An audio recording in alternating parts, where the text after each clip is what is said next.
राजा दाहिर 8वीं सदी में सिंध के महान शासक थे। जी हाँ, वही सिंध जो आज पाकिस्तान का हिस्सा है, लेकिन कभी ये भारत का अभिन्न अंग हुआ करता था। इसी सिंध की वजह से भारत का नाम हिंद या हिंदुस्तान पड़ा। चक्रवर्ती महाराज दशरथ की पत्नी केकई भी इसी सिंध से थी। ऐसे में सिंध का भारतीय संस्कृति से पुराना नाता रहा है। राजा दाहिर सिंध के राजा चच के सबसे छोटे बेटे और ब्राह्मण वंश के आखिरी शासक थे। राजा दाहिर ऐसे पहले शासक थे जिन्होंने अपनी मातृभूमि की आन बान और शान की खातिर अरब आक्रांताओं से दुश्मनी मोल ली और युद्ध भूमि में उनको घुटने टेकने पर मजबूर कर दिया।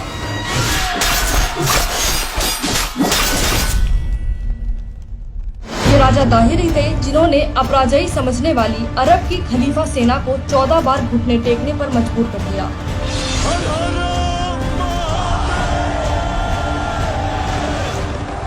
लेकिन 15वें युद्ध में देवल बंदरगाह के सूबेदार ज्ञान बुद्ध की गद्दारी के चलते राजा दाहिर को 17 साल के मोहम्मद बिन कासिम के हाथों हार का मुंह देखना पड़ा।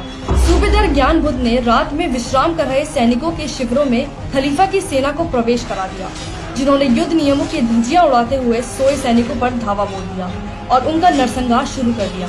इस विश्वासघात में राजकुमार जय शाह भी गंभीर रूप से जख्मी हो गए।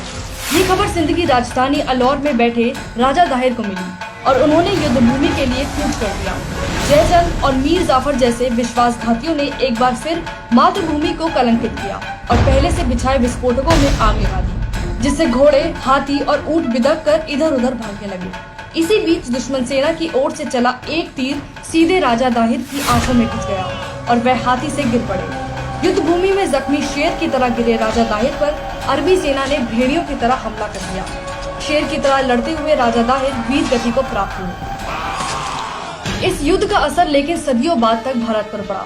पाकिस्तान मूवमेंट के समय मुस्लिम लीग ने अरबी कासिम को अपना हीरो बनाया, जो आज भी पाकिस्तान अपना इतिहास कासिम के सिंध जीतने से शुरू करता है, साथ ही कासिम को पहला पाकिस्तानी तक बताता है।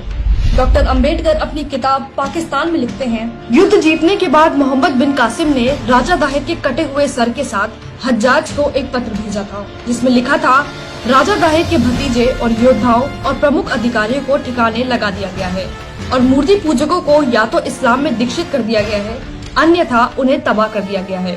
मंदिरों के स्थान पर मस्जिदें बना दी गई हैं।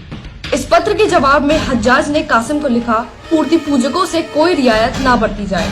तुम्हें माफ करने के लिए तुरंत तैयार नहीं होना चाहिए, क्योंकि इससे तुम्हारा काम और बढ़ जाएगा। किसी को भी ना बख्शो। कासिम तो पाकिस्तान के कट्टरपंथी तबके का हीरो बन गया, लेकिन जिस राजा दाहिर ने भारत को 14 बार अरबी लुटेरों से बचाया, उनका नाम तक वामपंथी इतिहासकारों ने किताबों से गायब कर दिया।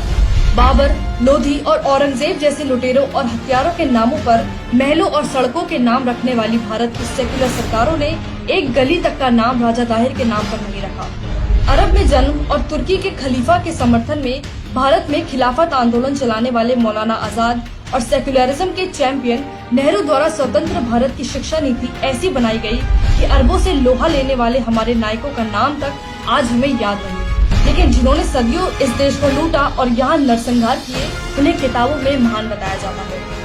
लेकिन सच को ज्यादा समय छिपाया नहीं जा सकता, इसलिए पाकिस्तान के जो लोग भी मानते हैं कि उनके पूर्वज अरबी नहीं भारतीय थे, वो सिंध प्रांत में राजा दाहिर को सरकारी तौर पर हीरो करार देने की मांग कर रहे हैं। तो वहीं भारत के लोग कांग्रेसी सरकारों के झूठे सेक्युलरिज्म को अब और सहने के बोध में नहीं है। इसलिए जब तक राष्ट्रगान में पंजाब, सिंध, गुजरात, मराठा लिखा है, तब तक सिंध हमारा है, और जब तक सिंध हमारा है, तब तक राजा दाहिर हमारे हीरो थे, हीरो हैं और हीरो रहेंगे।